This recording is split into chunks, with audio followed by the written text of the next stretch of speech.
করে বন্দে মাতরম বলার দোষে যে বালককে বেত মারার হুকুম দিলেন ব্রিটিশ সরকার, তারই পক্ষে দাঁড়িয়ে ক্ষুদিরাম বসু ও প্রফুল্ল চাকি সাহেবের ফিটান গাড়ি লক্ষ্য করে বোমা চালালেন মুজফ্ফরপুরে।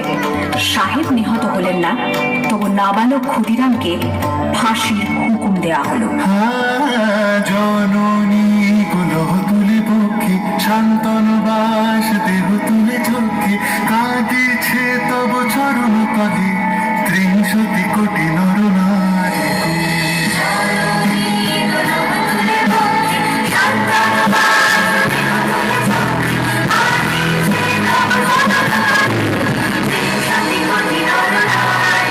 যারা স্বর্গগত তারা এখনো জানে স্বর্গের যে প্রিয়জন এসো স্বদেশ প্রতির মহাবিদ্যালয় সেই মৃত্যুর কর্মচ যারা জীর্ণ জাতির বুকে জাগালো আশা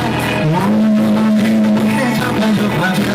আজি রক্ত কমল কথা, আজি রক্ত কমল কথা মানল খালি বিজয় লক্ষ্মী দেবতা দিদি খালি মুক্তির মন্দির শোকানো খালি